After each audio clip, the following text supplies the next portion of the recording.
Soy Pedro García, soy el director financiero de Coface en España y Portugal. Y sobre todo lo que quiero hacer lo primero es daros las gracias. Dar las gracias por estar aquí, por venir a este webinar, porque soy consciente que en estas fechas estamos todos bastante liados haciendo números para poder cerrar el ejercicio. Y por eso quería agradeceros especialmente que estéis dedicando parte de vuestro tiempo en compartir con nosotros un tema tan de actualidad y con una enorme repercusión. ¿Por qué tiene una enorme repercusión? Porque cualquier empresa podemos sufrir fraudes comerciales. Sin hacer demasiados spoilers, porque luego mis compañeros vendrán a explicaros un poquito más en detalle el tema del fraude comercial, ejemplos, casos, solo quería daros un par de datos. El primero, según los datos de la Asociación Española de Empresas contra el Fraude, los delitos aumentaron a raíz de la pandemia en cerca de la mitad de las empresas, un 47%.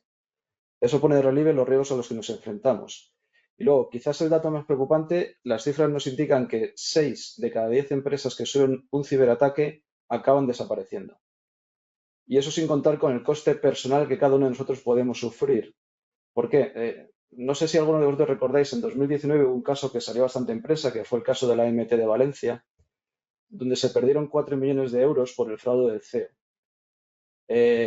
Me diréis, de 4 millones es un pastizal, sí, efectivamente es un pastizal, pero es que la responsable financiera, es decir, la persona que como vosotros o como yo estaba allí, además de perder su trabajo, ha sido sentenciada por el Tribunal Supremo recientemente, en este último mes, como responsable de dicho fraude. No sé a vosotros, pero vamos, a mí, si yo tuviese pelo, me lo estaría poniendo de punta. Es decir, solo por la responsabilidad personal que cada uno de nosotros podemos tener, es muy importante el estar avisados de posibles fraudes y el estar vigilantes e intentar siempre evitarlo. Desde COFACE somos conscientes que el fraude es un riesgo creciente, a medida que, por un lado, procesos se automatizan, es más sencillo entrar en las casas de los demás. Y por otro lado, las redes de delincuentes se profesionalizan y aprovechan la inteligencia artificial, que en teoría es algo positivo, para desarrollar su lado oscuro, para intentar defraudar más y mejor. Entonces, ser víctima de estas estafas tiene consecuencias muy, muy graves. Por eso venimos tratando de sensibilizar a vosotros, las empresas, de este riesgo y, sobre todo, facilitar información actualizada para poder prevenirlo. Durante la jornada de hoy vamos a intentar dar una visión integral y, sobre todo, práctica con 3 expertos. Por un lado, contamos con Carlos García, del equipo de delitos económicos y tecnológicos de la Policía Judicial de la Guardia Civil, que nos va a contar su experiencia y la operativa de principales fraudes a los que están enfrentando las empresas españolas. Después, mi compañero Ronnie Cogan, es nuestro jefe de control de riesgos. También va a explicaros cómo gestionamos nosotros ese riesgo y va a intentar dar aplicaciones prácticas para empresas de distintos tamaños. Y por último, no os lo perdéis porque es divertido, vamos a ver un caso real que nos va a explicar nuestra directora de Indemnizaciones y Recobros, Gemma Gómez, que nos va a contar este caso, que es un caso que nos ocurrió. O sea, no es inventarnos nada y buscar algo en Internet, es algo que nos ha pasado a nosotros, con lo cual podemos transmitiroslo de forma directa. Entonces, sin más dilación, doy el paso a Carlos García, del equipo de delitos económicos y tecnológicos de la Guardia Civil. Carlos, muchas gracias por vuestra participación y disposición, porque siempre que os pedimos colaboración estáis ahí. Así que muchas gracias y todo tuyo.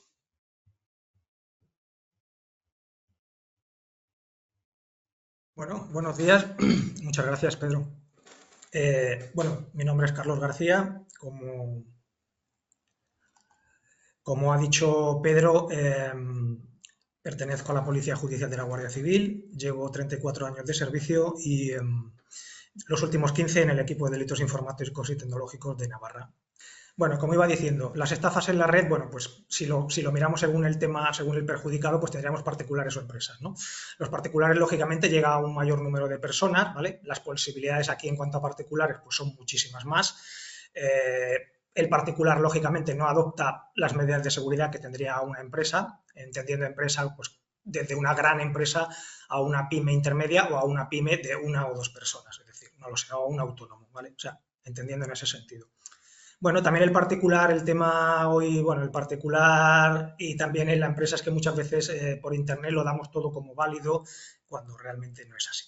Bueno, en cuanto a las empresas, lógicamente los ataques son más dirigidos, ¿vale? Requieren un mayor conocimiento técnico.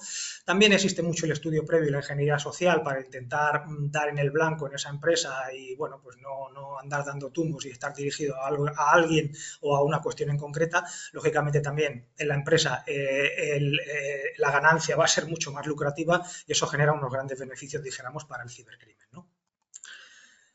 Vale. La evolución del cibercrimen, y en concreto en el tejido empresarial español, lógicamente os voy a decir que va aumentando de año en año. Aquí tenemos un ejemplo muy gráfico. Hemos pasado de unos 50.000 incidentes aproximadamente desde el año 2014 hasta los casi 375.000 en el año 2022. Aquí ven unas distintas tipologías, el acceso a la interceptación ilícita, las amenazas o las coacciones contra el honor. He de decir que este cuadro es estadística de Guardia Civil a nivel estatal. La empresa entraría en el grueso, en el denominado aquí en esta tabla fraude informático, que como ven es el mayor número. Lógicamente en el año 2022 ha habido 335.995 incidentes de fraude informático. Aquí entra de lleno la empresa. Pero también en las otras tipologías entra la empresa. Es decir, me explico. Por ejemplo, en amenazas o coacciones, no solo debemos entender una amenaza entre un particular que se está amenazando o coaccionando, sino aquí en esta tipología también pueden entrar, por ejemplo, los ransomware, cuando se hace un cifrado de archivos y lo que se pide es una coacción para que la empresa pague. Por lo tanto, podemos tener, dijéramos, estos números pueden abarcar la empresa en muchas tipologías. El fraude informático, la interceptación de datos y sistema. Bueno, ahí los números hablan por sí solos y ya se ven el terrible aumento que hay año a año y las cifras de las que estamos hablando. Bueno, el cibercrimen en general es un caldo de cultivo óptimo para su desarrollo, lo que tenemos hoy en día, es decir, cientos, miles de dispositivos, el móvil, la tablet, los ordenadores. La gente, bueno, pues en Internet piensa, como he dicho antes, que todo es verdad. Bueno, el caldo de cultivo para el cibercrimen y para su desarrollo es óptimo, desde luego, en los tiempos que vivimos. También vivimos en la era de la inmediatez. Hoy en día parece que, bueno, pues hacer un pago de una empresa a otra tiene que ser tiene que primar la velocidad, quizás no lo sé, yo no ignoro porque desde luego yo nunca he sido empresario a veces, pero sí que he visto en la experiencia que he tenido en casos de fraude en empresas que a veces parece que se le da más valor a la inmediatez en un pago, respetándolo lógicamente porque así debe de ser, que a lo mejor a la comprobación de ciertos factores para verificar que el pago es a donde debe de estar dirigido y no a otro lugar.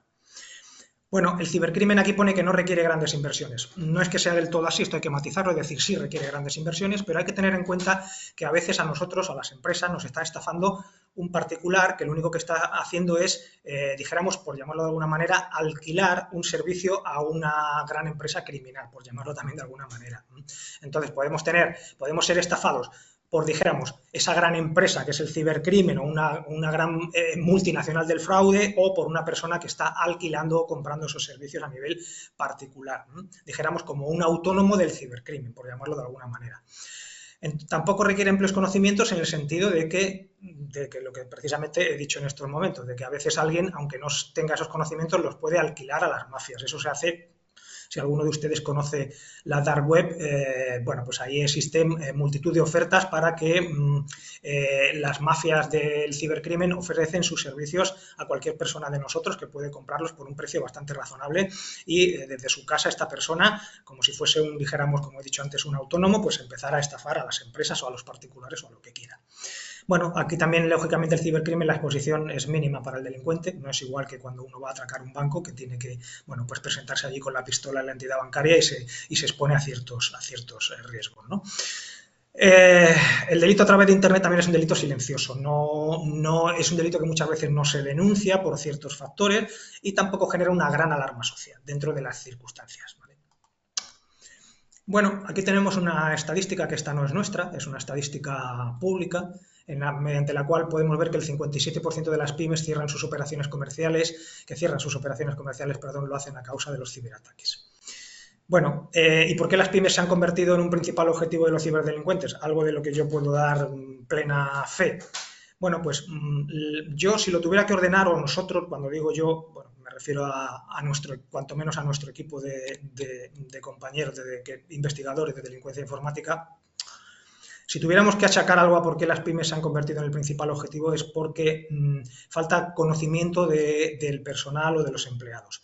No tanto conocimiento técnico, que no tienen por qué tenerlo, sino falta de conocimiento de cómo van a poder ser objeto de la estafa o de la intrusión. ¿Vale?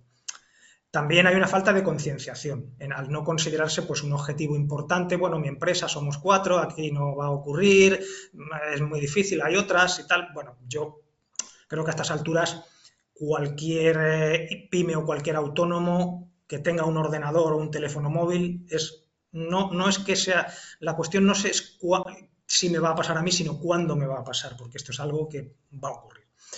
Y luego también, bueno, pues las pymes, lógicamente, muchas veces, bueno, pues no tienen una infraestructura económica como para tener unas medidas de seguridad adecuadas o suficientes, pues como otra gran empresa más grande o las multinacionales, etcétera, ¿no? Bueno, la forma de actuar de los delincuentes. Bueno, lógicamente los delincuentes van a intentar aprovecharse de las brechas de seguridad tecnológica, de cualquier fallo, de cualquier sistema desactualizado que tengamos. Bueno, a veces incluso aunque nuestros sistemas estén bien actualizados y tengamos buenas medidas de seguridad, hay que tener en cuenta que nunca nada es infranqueable. No lo es en el aspecto físico de nuestra vida y mucho menos también en el aspecto de Internet o del tecnológico. Y sobre todo también, la gran mayoría de las veces, diría yo, más que hasta la brecha de seguridad, buscan el error humano, ¿vale?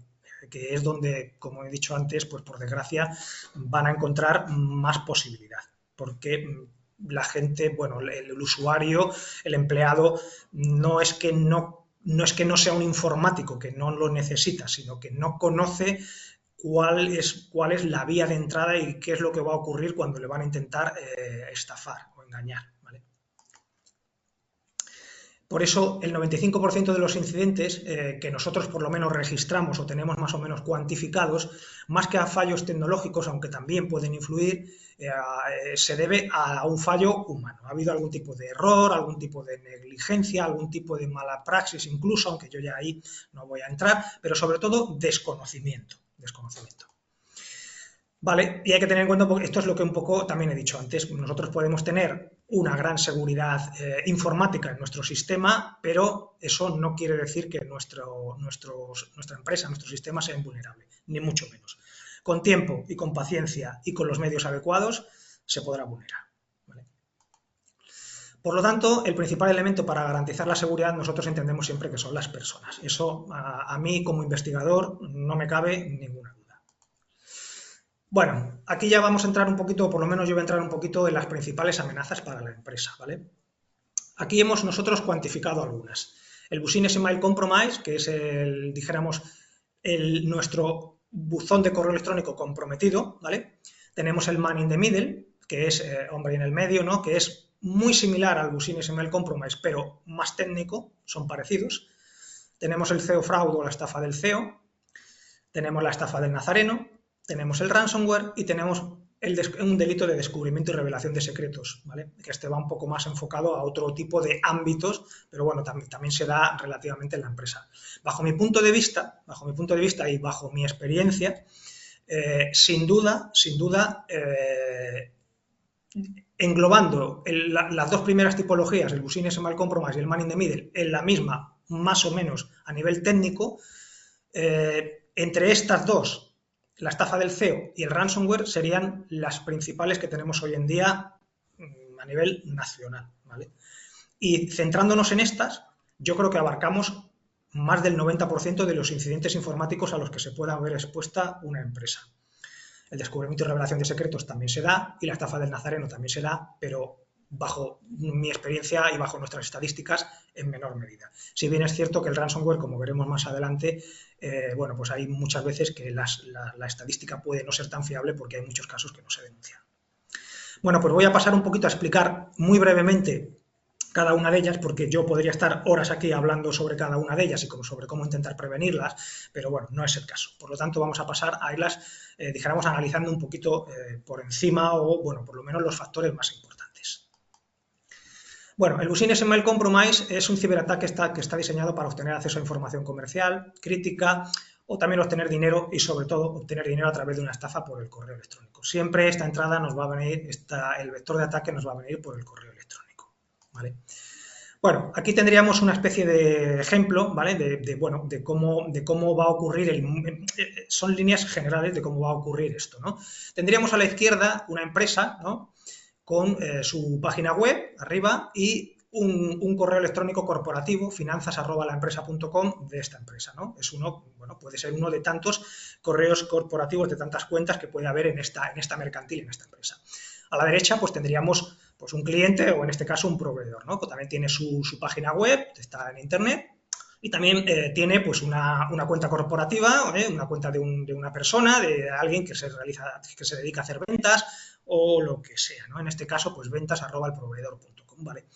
Bueno, pues aquí el Business Email Compromise, en cómo accedería, cómo entraría, cuál sería el vector de ataque aquí en esta tipología. Bueno, pues una vez, dijéramos, comprometida o accedida a nuestra cuenta de correo electrónico, a la de finanzas o a la de ventas, a cualquiera de las dos se puede acceder. No voy a entrar en los procedimientos técnicos que se utilizan porque sería muy farragoso y llevaría mucho tiempo, pero créanme que no es nada difícil, aunque esto pueda asustar mucho, no es nada difícil. Una vez accedida a esta cuenta y el atacante, el intruso, va a poder, dijéramos, visualizar todo nuestro correo entrante y saliente. Normalmente, en esta tipología en concreto, a priori, ¿vale? Aquí no se puede hablar de una manera taxativa, pero a priori el atacante solo tendría acceso a la cuenta de correo corporativa comprometida, solo a esa cuenta, no al resto de cuentas o al conjunto del correo electrónico de la empresa. Vale, y en este caso, ¿qué es lo que va a hacer el atacante? Bueno, pues va a dar de alta, va a registrar un dominio muy parecido al original, pues ya lo ven aquí abajo a la izquierda, se sustituye la L por una I, ¿de acuerdo? Y bueno, pues queda un poquito, cuando se recibe un correo de esta cuenta suplantada, pues bueno, pues no nos vamos a percibir de que no es una L, es una I. Entonces, el atacante lo que va a es interactuar ya pues con cualquiera de estos actores, bien el usuario de la cuenta finanzas @ la empresa o bien el usuario de la cuenta ventaselproveedor.com, pues para intentar, dijéramos, engañarnos y normalmente obtener más que información, un beneficio económico, desviando pagos o, bueno, cualquier otro tipo de procedimiento que le permita obtener un lucro, ¿de acuerdo? Esta sería, dijéramos, la entrada base para este tipo de tipología delictiva, ¿de acuerdo? Bueno, ahora tendríamos el man in the middle. El man in the middle consiste en la interceptación de las comunicaciones entre dos o más interlocutores. Está principalmente orientado a interceptar facturas o pagos, como he dicho antes, para modificar el número de la cuenta y continuar con el pago, con el envío, etc. Vale, el man in the middle, como he dicho también antes en un momento dado, en su consecuencia es muy similar al Business Email Compromise, en la consecuencia es más o menos lo mismo. Lo que pasa es que aquí técnicamente requiere de más preparación y también los resultados, como dijéramos, es una intrusión mucho más técnica, los resultados para el atacante van a ser mucho más beneficiosos en el sentido de que aquí, mediante esta técnica, no solo vamos a poder ver, dijéramos, observar las comunicaciones de la cuenta interceptada, sino que aquí vamos a poder actuar como si fuéramos el real usuario de esa cuenta. Es decir, si mediante un procedimiento man in the middle yo pudiese acceder a alguna cuenta corporativa de cualquiera de ustedes que me está escuchando, yo podría crear mensajes, borrarlos, interceptarlos, es decir, un mensaje que ustedes manden, yo podría hacer que no llegara a su destinatario y viceversa, un mensaje que ustedes debieran recibir, yo podría hacer que no lo recibieran. Y mientras tanto, yo lógicamente, considerándome el atacante o el intruso en este caso, estaría en el medio, por eso el man in the middle, para poder, dijéramos, modificar a mi interés esas conversaciones y, en general, obtener un beneficio económico. Si ustedes tienen que hacerse un pago, pues yo voy a interceptar esas comunicaciones de la forma en la que a mí me interesen y después voy a enviar a la persona que debe realizar ese pago un número de cuenta de uno de mis, dijéramos, por llamarlo de alguna manera, subordinados, nunca voy a ponerme yo, para que esa persona reciba el pago en su cuenta y después me la transmita a mí mediante procedimientos que así vistos parecen como muy sencillos, pero que luego son bastante complejos para que la policía o la justicia no siga el rastro de ese dinero, ¿vale? Y este sería un poquito el procedimiento man in the middle. Como he dicho, en ambos procedimientos no voy a entrar a concretar los procesos técnicos porque sería muy farragoso y muy largo, pero créanme que no son excesivamente complejos. Carlos, perdona, por gestión del tiempo, para que priorices si quieres algún tema, ¿vale? Sí. ¿Va quedando ya poco tiempo? Sí, va quedando un pelín, sí. Vale, de acuerdo. La estafa del CEO, bueno, es un ataque de ingeniería social en el que un delincuente se hace pasar por el CEO de una empresa y se acerca a los empleados en un intento de obtener dinero, información o acceso a su sistema. Bueno, utilizaría básicamente los mismos procedimientos que hemos dicho antes de acceso al correo electrónico, pero en este caso para hacerse pasar por el CEO de la empresa, ¿vale?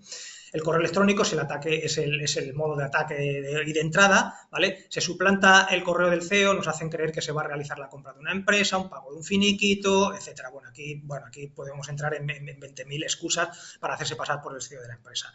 Todo ello siempre lo que va a llevar es que sea de una forma discreta, secreta, anónima y sobre todo urgente para que el empleado que va a ser víctima de este engaño no hable con otra persona, sino la persona que se está haciendo pasar por este CEO.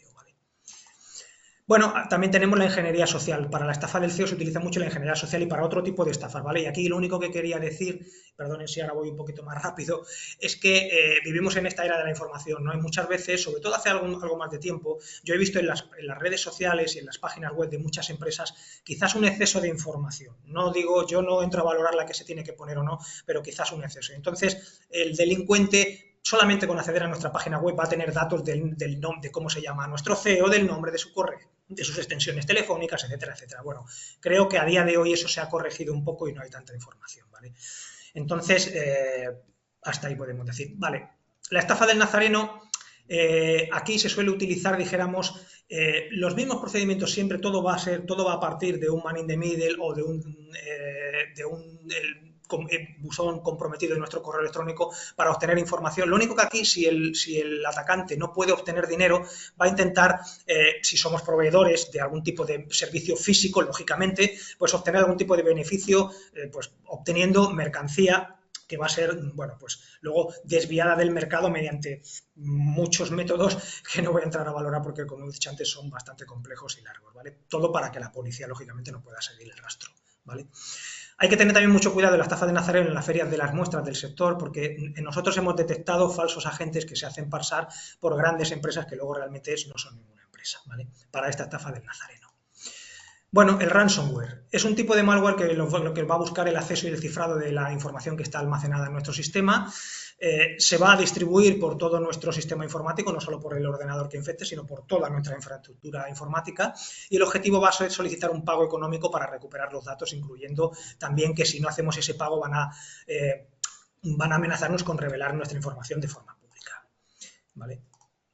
El ransomware es un problema que todo el mundo tiene, pero del que muy poca gente quiere hablar, ¿vale? Aquí hay unas estadísticas que creo que son bastante aproximadas. El 93% de los ataques del ransomware intentaron destruir también los datos del backup de nuestra copia de seguridad. El 13% fueron capaces de recuperar, el 13% de los afectados por el ransomware fueron capaces de recuperar sin pagar un rescate la información, ¿de acuerdo? Y el 20% de las organizaciones que pagaron el rescate no pudieron recuperar sus datos. Aquí, por lo tanto, la medida básica e imprescindible para no vernos afectados por un ransomware es disponer de una copia segura de los datos, de ser posible, en más de un sistema. ¿De acuerdo? Aquí tenemos una línea del tiempo del ransomware. Bueno, es muy orientativa. Como ven, se ha multiplicado por decenas o cientos. ¿De acuerdo? Bueno, aquí, si resulta infectado por un ransomware, hay que procurar no pagar el rescate, aunque eso, por mi parte, es muy fácil decirlo. Hay que luego ponerse en la piel de la empresa afectada. Pero hay que tener en cuenta que pagar no garantiza que se vuelva a tener acceso a los datos, hay que recordar que se trata de delincuentes. Pagar predispone a ser objeto de nuevos ataques, pues nos convierte en una víctima que colabora. Efectuar un pago puede motivar a solicitar una cantidad mayor dentro de ese mismo pago, es decir, una vez que hemos hecho un primer pago, después el delincuente con cualquier excusa nos va a decir, no, esta no era la cantidad, es que es más, porque ahora he tenido que trabajar el doble, etcétera, etcétera, cualquier excusa. Y pagar fomenta el negocio de los cibercriminales y la financiación del terrorismo. Bueno, aquí tenemos el descubrimiento y revelación de secretos, ¿vale? No sé si voy ya muy justo de tiempo, no voy a detenerme demasiado en ello. Bueno, aquí esto nos veríamos afectado a lo mejor por quizás más por empleados que no por agentes externos, ¿vale? Hay que tener en cuenta que tenemos una ley que desde el año 2019 que regula todo este asunto de lo que es un secreto empresarial, pero para que esto tenga efectos a nivel de la justicia hay que tener en cuenta que el ser secreto, esta información que es de la que se nos apropian debe de considerarse secreta, es decir, no ser generalmente conocida por las personas que normalmente pudieran utilizar este tipo de información, tener un valor empresarial también real o potencial y haber sido objeto de unas medidas razonables para mantener su secreto dentro de la empresa de la que se va a apropiar o sustraer, ¿de acuerdo? Bueno, el cibercrimen en general lo que nos pretende es, dijéramos, aquí lo que tenemos que tener en cuenta es que tenemos que el empleado de una empresa tiene que tener, asegurar estos datos confidenciales y protegerlos contra el robo, ¿vale? Esto debe ser algo esencial dentro de la política de empresa y también debe de existir, ojalá, un desarrollo de planes de actuación, así como recibir información sobre cómo mitigar el riesgo cibernético y dónde acudir en caso de sufrir un ciberataque, ¿vale? Y aquí, bueno, hay una especie de decálogo, que este no es nuestro, este es del INCIBE, en el que nos dan una serie de pasos, bueno, pues a seguir preventivamente, ¿vale? Pues para intentar evitar ser víctimas de todos estos fraudes que yo les he dicho, ¿de acuerdo? Que de los que hemos hablado. Bueno, y ya por último, esta es creo que es la última presentación, ¿vale? Si ya nos hemos visto perjudicados o afectados por cualquiera de estas tipologías que yo he dicho o por cualquier otro tipo de fraude informático que no haya sido expresamente pues tratado aquí en esta ponencia, bueno, pues lógicamente hay que preservar cualquier tipo de evidencia, no eliminar los mensajes email comprometidos, denunciar los hechos cuanto antes. Siempre hay que tomar medidas a nivel interno de la empresa, valorando si procede algún tipo de revisión de nuestro sistema informático o de los protocolos. Hay que tener muy en cuenta que una vez que hemos sido estafados, somos candidatos a nuevos intentos de fraude y luego también importante tener en cuenta la normativa, la normativa existente en el sentido de que si hemos sido víctimas de una brecha de seguridad, entendiendo por brecha de seguridad la destrucción, la pérdida o el acceso no autorizado a datos personales, tenemos la obligación de comunicarlo a la autoridad de control, normalmente la Agencia Española de Protección de Datos, en un plazo máximo de 72 horas. De no cumplirlo, bueno, pues incurrimos la normativa que tenemos, ¿de acuerdo? Y bueno, yo por mi parte ya he finalizado. Siento haber tenido que ir más rápido en este último tramo. Y bueno, perdonen por ello. Y en todo caso, no sé si disponen de la presentación y si no, se las haremos llegar sin ningún tipo de duda. Muchas gracias. Muchas gracias, Carlos. Tú decías que no eres ponente profesional, pero vamos, eh, has quedado muy cercano a serlo. Es cierto que las cifras hablan por sí solas y lo que nos ha explicado Carlos es lo que vemos todos en el día a día. Entonces ahora voy a presentaros a mi compañero Ronnie Cogan. Con él vamos a ver qué podemos hacer desde las empresas para crear un ecosistema seguro e intentar prevenirnos contra todos estos fraudes que nos ha explicado Carlos perfectamente. Ronnie, cuando quieras. Hola, muchas gracias, Pedro. Hola, buenos días a todos. Yo soy Ronnie Cogan, responsable por control de riesgos de Cofaz España y Portugal. Y como ya comentado por Carlos, el cibercrimen, las fraudes impactan de manera crítica a las compañías, de manera financiera, la reputación e imagen de las compañías. Y Cofaz es muy consciente sobre esta situación. Por eso mantiene una estructura robusta de prevención. Para la efectiva gestión de los riesgos en COFACE, COFACE tiene una estructura sostenida en tres pilares principales, que son la gobernanza, la estructura de ciberseguridad y también un programa de conciencia y formación. Hablando de gobernanza, se establecen políticas y reglas en lo que se puede y lo que no se puede hacer, claro. Un plan de continuidad para que en una situación que pueda afectar la continuidad de la compañía, los clientes no sean impactados.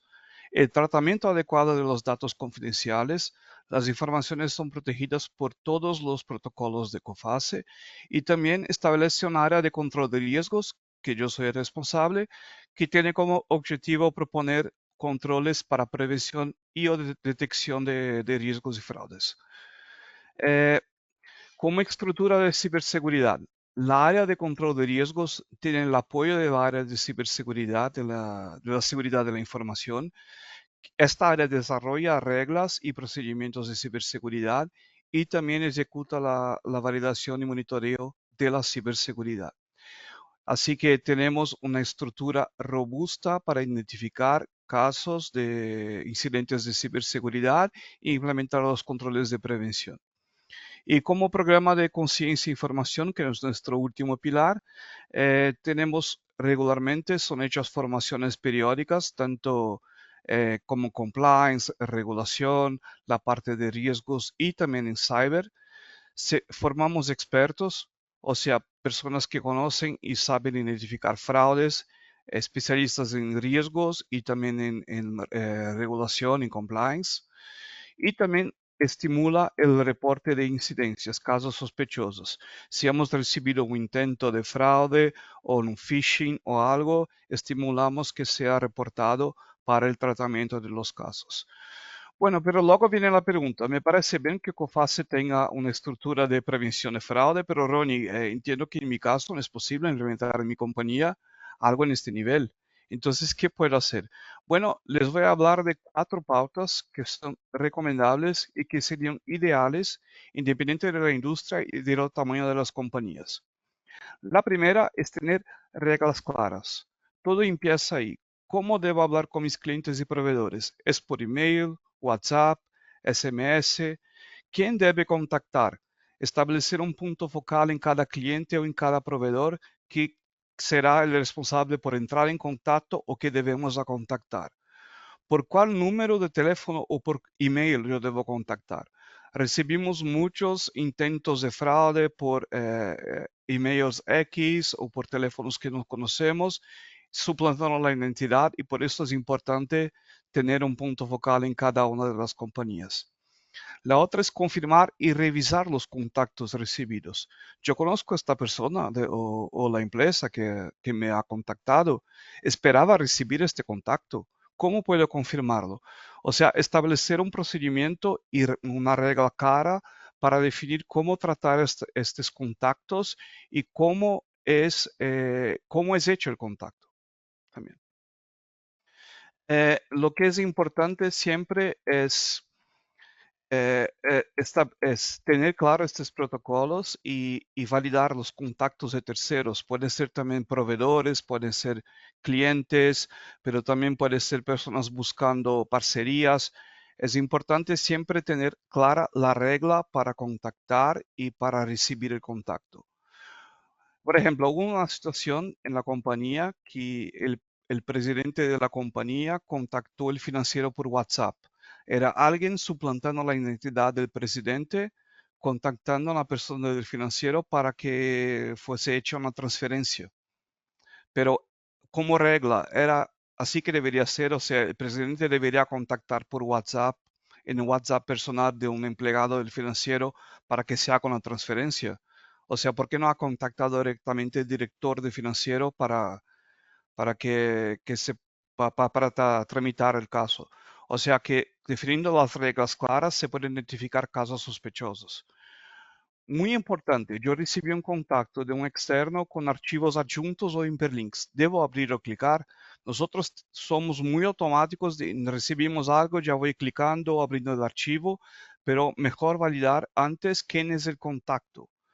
Usualmente los ciberdelincuentes piden acciones urgentes e inmediatas para que tú no tengas tiempo de pensar. Una promoción de relámpago. Lleva gratis un iPhone si eres uno de los primeros a clicar aquí. O sea, no tenemos tiempo de pensar. Quiero llevar a mi iPhone, quiero iPhone gratis y yo voy clicando. Pero primero es mejor pensar y validar el contacto antes de actuar. Tener también reglas claras sobre el uso de dispositivos, redes públicas y correo electrónico. Yo me puedo conectar a cualquier red. Me voy a Starbucks, puedo conectar el Wi-Fi de Starbucks para trabajar.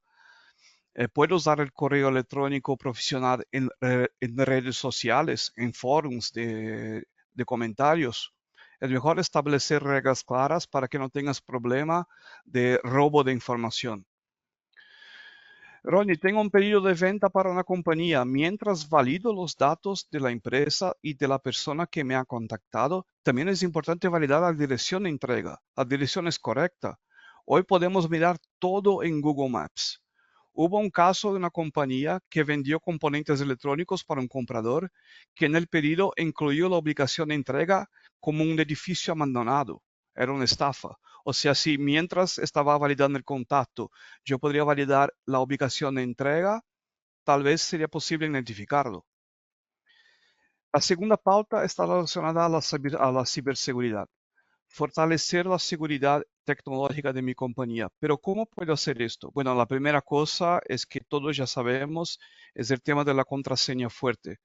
8 caracteres como mínimo, mezclando números y caracteres y evitar incluir informaciones personales como fechas de nacimiento, por ejemplo. Mantener actualizados los softwares, sistemas operativos y dispositivos. Importante, utilizar solo softwares confiables y oficiales. Tengo un iPhone que me viene toda hora la mensaje que debo actualizar para el iOS a la versión 18. Bueno, que lo hagas pronto porque al hacerlo hay nuevas versiones, tienen correcciones o actualizaciones para prevenir el robo de los datos. Así que tú no has hecho que lo hagas ahora. Utilizar firewalls y antivirus de confianza, que creo que es claro para todos.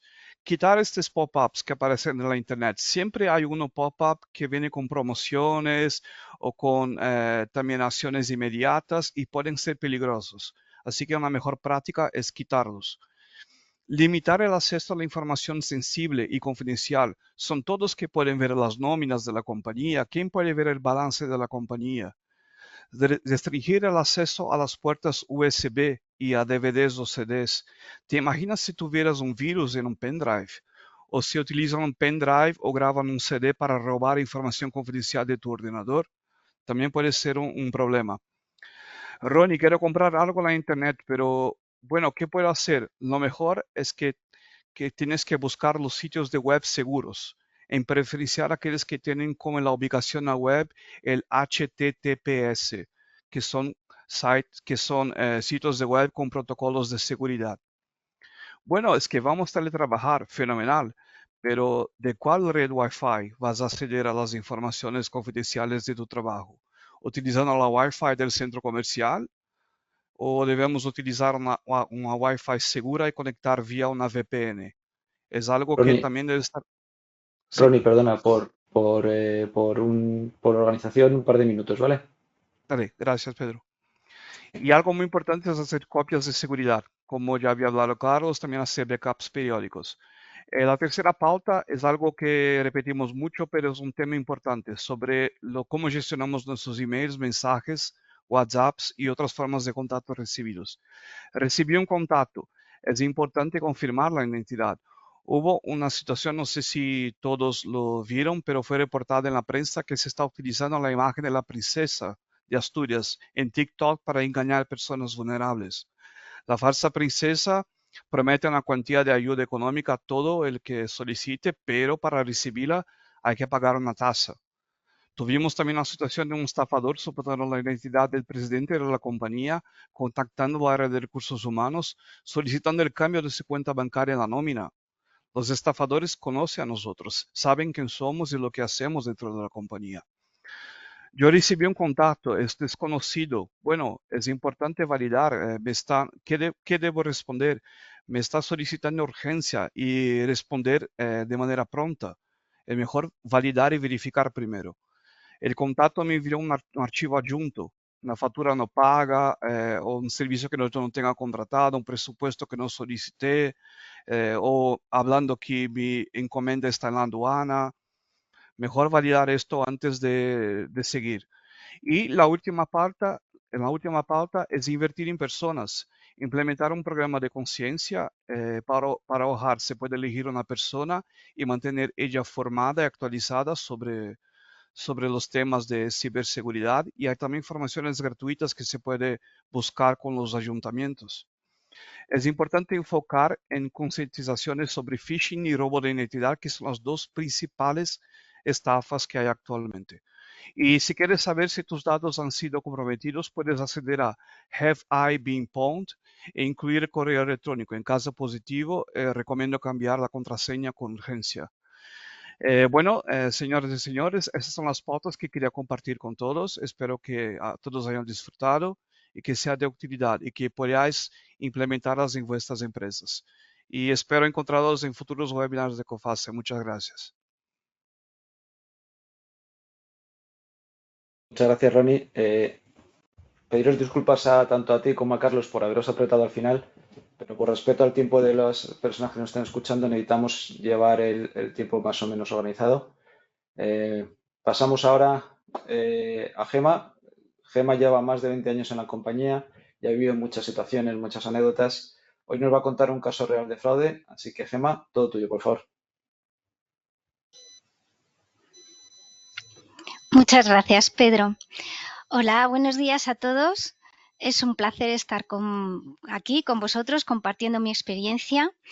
A lo largo de mi carrera profesional he visto fraudes de todo tipo y estoy encantada hoy de poder compartir con vosotros mi experiencia y analizar el que yo creo que es uno de los más comunes y más frecuentes por su sencillez. Y digo sencillez entre comillas porque realmente en el caso que os voy a contar lo vamos a percibir todos muy bien. El timo del nazareno es una artimaña clásica.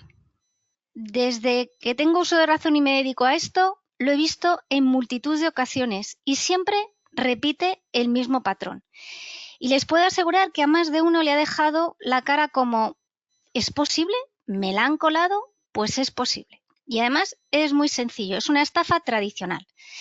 Se suele utilizar en sectores con productos que son fáciles de revender, pues como son en este caso era la fruta, pero lo he visto en multitud de otros productos, en bebidas, en pequeños electrodomésticos. Y en este caso, al nazareno no hay que confundirlo con el que sale de procesiones en Semana Santa. No, señores. En este caso, el nazareno es un timador muy astuto. Muy astuto. En este caso, el estafador, que es lo común, crea una empresa falsa o incluso a veces se atreven usando una existente pero que tiene un historial impecable. Nada nos hace poner alarma sobre una empresa con los datos que podemos conseguir a través de cualquier empresa de información. En este caso se trataba de una empresa de frutas y tenía sus instalaciones, porque sí señores, tenía sus instalaciones en el puesto de venta, no voy a decir el número, de la nave A del Mercado Central de Frutas y Verduras de la Unidad Alimentaria de Mercamadrid. Era fantástico, unas instalaciones de 90 metros cuadrados. Tenía 15 metros cuadrados de muelles. Tenía oficina con una señorita de atención al cliente. Tenía cajas de frutas por todas partes. Y luego me dijo el cliente, y todo muy limpio. Eso me tenía que haber hecho sospechar, porque estaba todo muy limpio.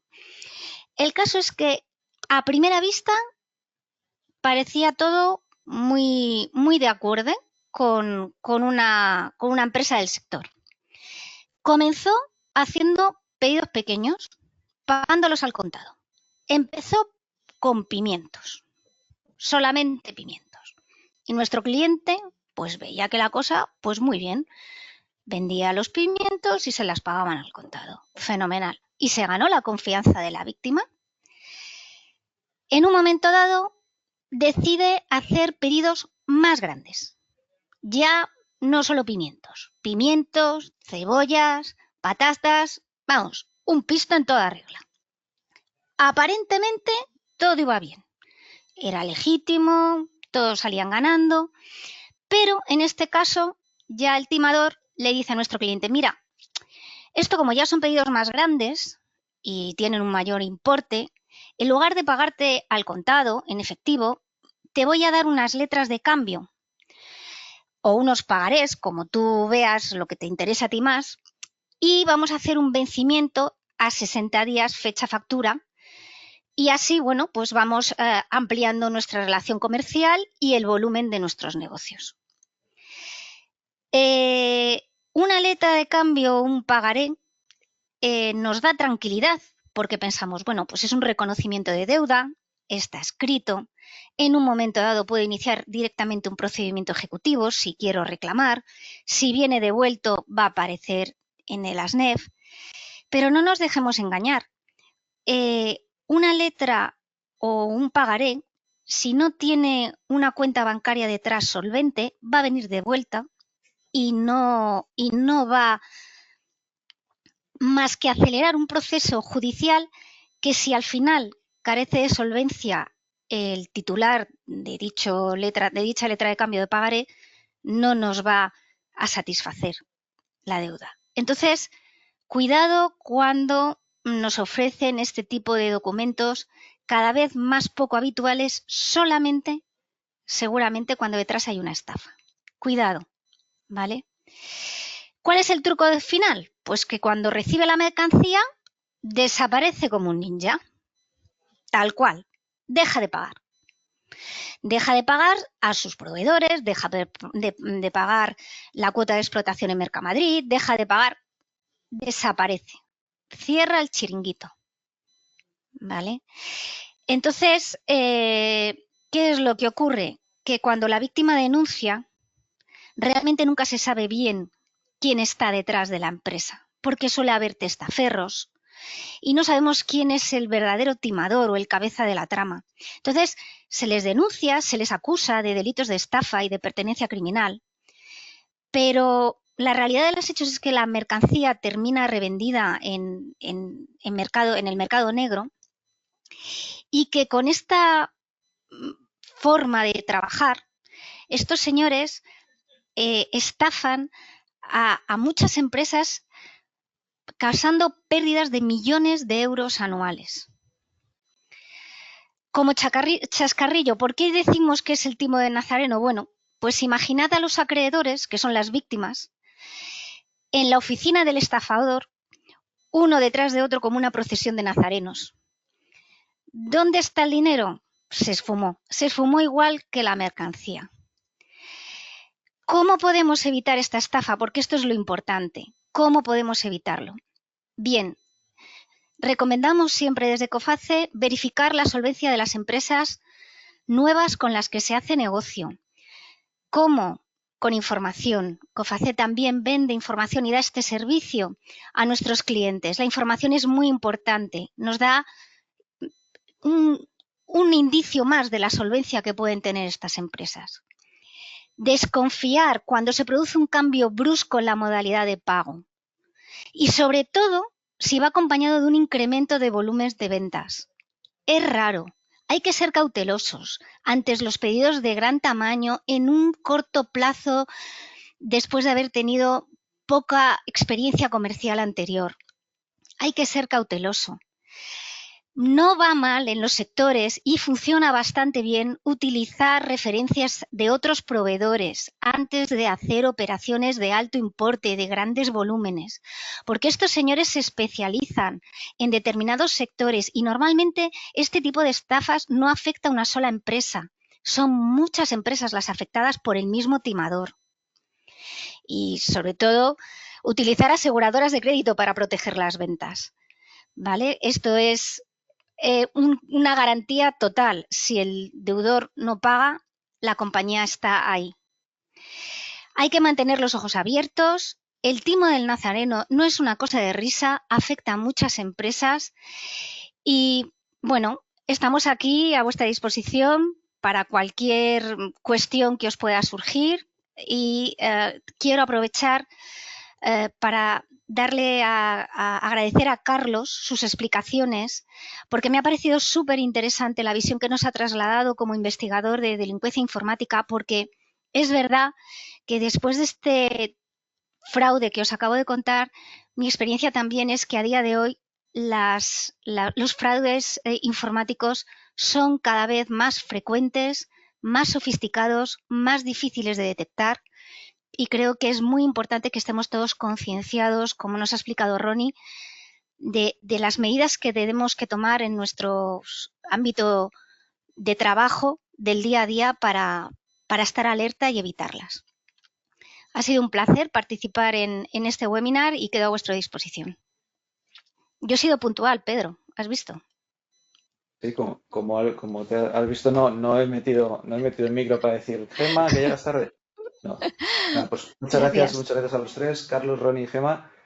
Creo que entre todos habéis hecho una radiografía bastante exacta de lo que es el fraude en el momento actual. Esto está ocurriendo día a día, como Carlos ha dicho, no es si me va a pasar, sino cuándo me va a pasar, ¿no? O sea, esto al final a todos nos ha llegado algún tipo de intento de fraude, como ha dicho Gemma, el timo del Nazareno nos llegó a través de un cliente nuestro. Ronnie os ha explicado algunos casos concretos. A mí me llegó un intento del timo del CEO con el WhatsApp que recibí del presidente de la compañía. Entonces, esto está ocurriendo día a día y lo único que tenemos que estar es estar alerta.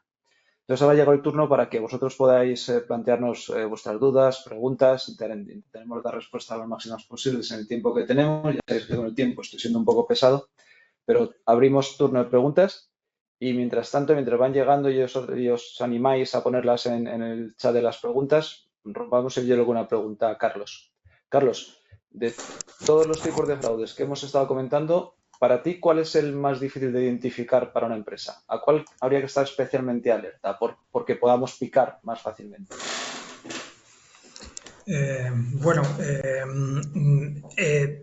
Yo voy a tener en cuenta que la estafa del CEO y el timo del Nazareno, que también ha hablado la compañera, se engloban todos también dentro del que yo he denominado como man in the middle o como el embusine se llama el compromiso. Es decir, al final prácticamente todos ellos, bueno, el del Nazareno quizá puede ir por alguna otra vía, es posible, pero la gran mayoría de las veces todo va a venir por el correo electrónico. Entonces, difícil de identificar, pues cualquiera de ellos, pero sobre todo por el tema del correo electrónico. Lo que deberíamos de ser capaces es de identificar ese correo electrónico que me quiere engañar, porque si me engaña, después la causística que va a ocurrir después va a ser variada, pero ya me ha engañado. Podemos tirar algún tipo de fraude en concreto, pero ya todo va a partir en general y en la gran mayoría de las veces por correo electrónico. Gracias. A ver, Ronnie, llega una pregunta. Sabemos que en empresas grandes tienen recursos para poner coto al fraude, para poner medidas de prevención, pero me preguntan, ¿qué medida pondrías tú de una forma sencilla en empresas que no tienen tantos recursos para hacerlo? Algo sencillo de fácil aplicación. Gracias. Bueno, en realidad sí, Pedro, hay muchas empresas grandes que tienen más estructura para tener, pero en empresas pequeñas yo recomendaría algo sencillo, como definir bien reglas. Todo empieza definiendo las reglas, o sea, hay que definir lo que quiero hacer y cómo quiero desarrollar mi ambiente de seguridad. Proteger muy bien los equipamientos de la compañía, los móviles, los ordenadores, con pautas sencillas de que he hablado, actualizar siempre los softwares, preferir tener ahí sistemas oficiales o no ir ahí a hacer downloads en cualquier sitio web. El mantenimiento, tratar bien los equipos, llevar para mantenimiento en oficinas que sean recomendadas, que no dejar tus equipos móviles, ordenadores con cualquier uno para hacer el mantenimiento. Y también hacer siempre buscar cursos, buscar formaciones que hay en la web. Siempre hay alguna formación que es gratis o que no tienes que invertir mucha plata, pero que te va a ayudar a entender y actualizar cómo avanza este tema. Porque como lo mencionas, Pedro, los ciberdelincuentes avanzan muy rápido y nosotros nos tenemos que mantener actualizados. Gracias, Ronnie. Mira, que esto ya se va animando. Tengo otra pregunta aquí. En el fraude, esta pregunta pues, lo podéis contestar, no sé, quizás Carlos o Gemma, quien queráis, o los dos, cada uno con vuestra perspectiva. En el fraude del Nazareno pueden que estén suplantando la identidad de una empresa conocida. ¿Cómo se puede evitar esto si las referencias de la empresa son buenas? Buena pregunta. Si nos pide mercancía Lidl y no está detrás Lidl, ¿cómo podemos evitar que lo haga? A ver, yo independientemente de lo que pueda decir Gemma, yo diría que en bastantes de las estafas o timos del Nazareno que nosotros en el equipo hemos investigado, se han suplantado grandes empresas. No voy a facilitar nombres, pero grandes empresas. También incluso no solo a nivel nacional, sino internacional. Países vecinos para, dijéramos, dificultar un poquito más la labor de seguimiento, de identificación o como lo queramos llamar, ¿vale? Yo podría, como he dicho un poco antes, poder estar aquí hablando horas de cómo un ciudadano podría intentar identificar una estafa, pero en este concreto yo quizás me basaría en que si a mí me está pidiendo vamos a poner una multinacional con sede en Francia, una mercancía y esa multinacional sabemos a ciencia cierta que existe y tal, yo lo que haría sería fuera del correo electrónico o de la llamada de la que he recibido de esa supuesta empresa, yo lo que haría sería intentar buscar un contacto real a través de Internet con esa empresa, un contacto, y comentar con ellos esa posible petición o esa posible interacción de tráfico mercantil para confirmar que realmente ha partido de esa empresa y no de un estafador. Yo es lo que haría. Es fácil decirlo, luego hay que llevarlo a cabo, pero habría que intentarlo por ahí. Estoy totalmente de acuerdo con Carlos y además creo que hablamos de las mismas empresas, porque es verdad que ha habido grandes empresas con nombres muy llamativos que nos hacían tener una falsa sensación de confianza y se presentaban a pequeños proveedores ofreciendo operaciones muy interesantes, suplantando claramente su personalidad. Yo vi un caso de una distribuidora inglesa en el que la tarjeta de visita del comercial que se presentó en una cooperativa, porque estafó a una cooperativa comprando una cosecha de mercancía, la tarjeta era prácticamente igual que la tarjeta de visita original de un comprador de esa gran distribuidora inglesa.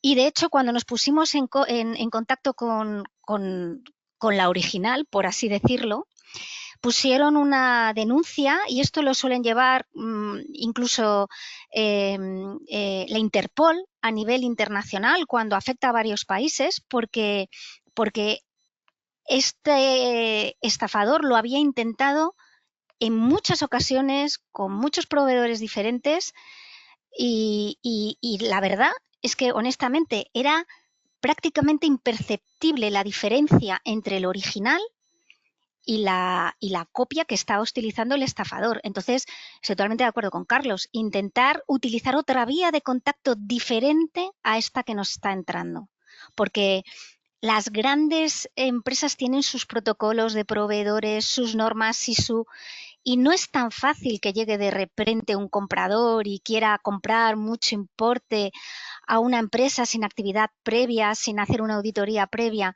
Hay que ser muy, muy cautelosos y muy prudentes. Y coincido totalmente con la valoración de Carlos. Y es mucho más común de lo que nos parece. Mucho más común. Gracias, Carlos Gema. Otra pregunta. En las estafas que finalmente el usuario hace un pago a través de una cuenta, quizás está para ti, Carlos. En las estafas que finalmente el usuario hace un pago a través de una cuenta bancaria y que se entiende que debe haber trazabilidad de titulares de cuenta, ¿es muy difícil relocalizar a los responsables de la estafa?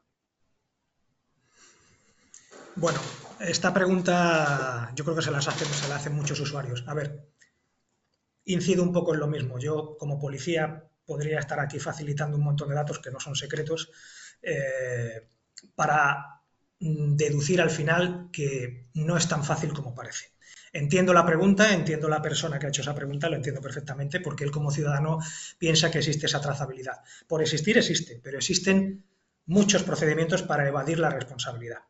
Podemos tener, por ejemplo, una cuenta abierta con una identidad suplantada, con una identidad que ha sido robada a otra persona y abren las cuentas. Hoy en día hay que tener en cuenta que, valga la redundancia del utilizar de la palabra cuenta, que la apertura de estas cuentas en las entidades bancarias, para bien y para mal, se puede hacer incluso por correo electrónico, por aplicación web, etcétera. Entonces podemos tener desde DNIs falsificados a, dijéramos, incluso grabaciones de una persona que está autorizando la apertura de una cuenta, pero no es la persona real. Bueno, aquí entramos en una dinámica que yo lo único que puedo decir como resumen, para no extenderme quizás demasiado en la respuesta, es que no es tan fácil como parece que el titular de la cuenta al final sea el responsable. En ocasiones sí, no quiero decir que nunca, pero en ocasiones esa persona no ha abierto la cuenta a ella, se la ha usurpado la identidad. En otras ocasiones sí la ha abierto esa persona, pero la ha abierto engañada, pensando, por ejemplo, la han engañado la misma mafia u otras que estaba haciendo un trabajo, por ejemplo, un trabajo de recibir un dinero, de intermediación. Bueno, es que aquí entramos en un mundo, pero me temo que muchas veces el titular de la cuenta no va a ser, a nivel judicial estoy hablando, lógicamente, otra cosa sería responsabilidad civil, este tipo de cosas, yo ahí ya no entro a valorar, pero judicialmente no va a acabar siendo responsable, por desgracia. Gracias, Carlos. Otra pregunta que tenemos aquí.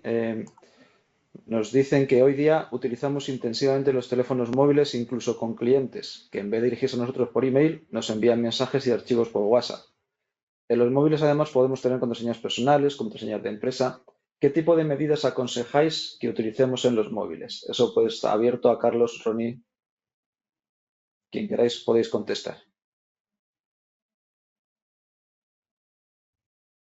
Bueno, yo supongo que a lo mejor Ronnie incluso va a saber más al respecto que yo. Yo en cuanto a la telefonía móvil, en fin, las únicas medidas que puedo decir, es verdad que la telefonía móvil, a los efectos, por ejemplo, de identificar pues un correo electrónico fraudulento, pues igual nos puede entorpecer un poco porque no vemos de una forma tan clara esa estructura del email y no tenemos acceso a lo mejor tan rápido pues a la posible cabecera y demás, pero son detalles más concretos. En cuanto al uso de la telefonía móvil, yo lo único que puedo decir es que tenemos que seguir por un poco las mismas normas que haríamos pues con cualquiera otra, dijéramos vía de entrada, pues el correo electrónico o incluso la vida real. Yo ahí tampoco puedo aportar mucho más. Quizás Ronnie a lo mejor más. No, de acuerdo, muchas gracias, claro. De acuerdo, creo que hay que tratar el móvil como si fuera nuestro ordenador. Creo que hay que siempre mantener los sistemas actualizados, porque siempre se busca una fragilidad dentro del teléfono y muchas veces es por el tema del sistema que tenemos en el teléfono. Hay que siempre verificar el contacto que nos está enviando algo. Teléfono, es por esto importante definir siempre un contacto que te envíe los pedidos o informaciones vía móvil. Y la recomendación es la misma, es no abrir los adjuntos, es pensar antes, es verificar, validar la dirección de teléfono. Muchas veces hay informaciones en Google. Si vas en Google y buscas el teléfono, buscas algo, ya viene información de posibles estafadores. Yo siempre que recibo algo dentro del teléfono por WhatsApp, lo busco en Google y ahí te digo, como 90% de los casos ya están registrados y ahí que me perturba otras direcciones, te puedo decir que son potenciales estafadores. Pero las recomendaciones son las mismas para el teléfono, mientras también para los equipos informáticos. Gracias, Ronnie y Carlos. De ciberseguridad, siempre pedimos un certificado de titularidad de cuenta bancaria. Es decir, esto es un documento que da el banco diciendo futanito de tal es titular de la cuenta bancaria. Si el proveedor en un momento dado quiere cambiar de cuenta bancaria o recibimos una llamada de quiero cambiar la cuenta bancaria en la que me tienes que pagar, siempre pedir ese documento. Los pedidos siempre... Perdona que te interrumpa, Gemma. Además de eso, lo que os digo como un truco, un tip para seguir esto, cuando nosotros, como departamento financiero, nos piden un cambio de cuenta para hacer un pago, lo que hacemos es recibir ese documento que dice Gemma, un certificado bancario, que es obligatorio en nuestro caso, pedirlo, y luego además lo que hace el equipo es llamar al contacto habitual nuestro de esa empresa y decir, oye, hemos recibido una petición de cambio de cuenta. ¿De verdad queréis que os cambiemos la cuenta? De esa forma evitamos que un hacker falsifique un documento, un certificado bancario, que tampoco es tan difícil porque al final es un PDF, y hagamos una transferencia a una cuenta que no es la de nuestro proveedor o cliente. Entonces lo que hacemos siempre es verificar con una llamada a nuestro contacto habitual si están realmente queriendo cambiar esa cuenta. Perdón, Gemma, era para dar un poco de contexto. Es un poco ahondar en la misma línea que han comentado Carlos y Ronnie de buscar distintas fuentes dentro de la organización para estar seguro de que los cambios que estamos haciendo o la operación que vamos a hacer es cierta. Igual que con un pedido. Pedidos por WhatsApp no deberíamos aceptarlos. Incluso los pedidos telefónicos deberíamos siempre confirmarlos por correo electrónico y, si es posible, con un documento de pedido. Todas las medidas que podamos tener y toda la trazabilidad escrita que podamos tener en una operación va a ayudar a dejarnos más tranquilos y a dificultar el fraude, ¿vale? Esto siempre es importante. El pedido. Cerrar las condiciones de venta. Si un contrato por nuestro sector es demasiado engorroso, aunque sea dejarlo por escrito, el precio, lugar de entrega, el Incoterm, todas estas cuestiones que parecen cuestiones menores no lo son. Sobre todo hay sectores, por ejemplo, por seguir con el ejemplo que estábamos hablando antes de la fruta, que se utilizan operadores logísticos que la llevan a lugares de Centro Europa, se pierde fácilmente la trazabilidad de la mercancía. Intentar, en la medida de lo posible, saber dónde va a llegar la mercancía, quién es el destinatario final, hacer la trazabilidad. Creo que esto también es muy importante. Y por último, y que no es una cuestión menor, como os hemos dicho al principio, verificar solvencia. No nos confiemos, no pensemos qué suerte he tenido, voy a vender un montón. No, hay que pensar, voy a cobrar. Esto es fundamental. Voy a cobrar, verificar solvencia. ¿Por qué? Porque una venta es fácil de hacer. Cobrarla es lo que nos da beneficios, ¿vale? Verificar solvencia, pedir informes, contratar una póliza de seguro. El objetivo del negocio y lo que nos hace crecer es cobrar nuestros servicios, nuestras ventas de mercancía. No es una cuestión menor. Entonces, todas las medidas que podamos tomar antes de cerrar una operación comercial nos van a dar tranquilidad y van a minimizar la posibilidad de fraude. En eso tenemos que trabajar y ser conscientes, como ha dicho Ronnie, educando a todas las personas que intervienen en nuestro proceso. Desde la parte comercial, la parte financiera, los back office, todo el personal tiene que estar involucrado y atento a las posibles circunstancias extrañas, cambios de última hora que puedan de alguna manera hacernos saltar la chispa de que posiblemente estamos siendo objeto de un fraude. Gracias, Gemma. Bueno, pues yo creo que vamos a ir cerrando ya este webinar. Como resumen, me gustaría reforzar el mensaje que las empresas que tienen procedimientos internos, cuanto más estricto mejor, cuanto más completo mejor, pero somos conscientes de que hay empresas más grandes y más pequeñas, pero aquellas que tienen procedimientos internos para dar de alta a un cliente, para hacer una gestión de pedido, para registrar una factura, para hacer el pago, y además tiene una gestión adecuada del crédito, suelen ser menos propensas de ser víctimas de prácticas comerciales desleales, vamos, de fraudes. Entonces, por ello, aparte de conocer todos estos riesgos, es fundamental optimizar los procesos, estar alerta, como ha explicado Ronnie. Hay procesos sencillos que se pueden poner en marcha, pero es también básico formar al personal, es decir, que la gente que está trabajando, seamos pocos, seamos muchos, esté informado de cuáles son los métodos que se usan, de cuáles son los trucos que se usan, de tal forma que puedan observar aquellas señales que te indiquen un posible fraude y estar alerta, es decir, levantar la mano, oye, he visto esto, puede ser, vamos a asegurarnos qué hacemos, cómo lo vemos. A lo mejor no es ningún fraude, pero oye, si por lo menos hacemos una verificación, pues mejor, podemos evitar algún disgusto. Quería agradecer a Gemma, a Carlos y a Ronnie por sus aportaciones y a todos vosotros por vuestra asistencia y vuestro tiempo, porque sé que es complicado sacar siempre una hora y media para estos temas y espero que sobre todo que la sesión haya sido de vuestro interés. Repito, si tenéis preguntas concretas sobre nuestro producto de seguro de crédito, hacérnoslas llegar o si no, poneros en contacto con nosotros o si conocéis a nuestra red comercial, hacerlo directamente con ellos que estaremos encantados de resolverlas, ¿vale?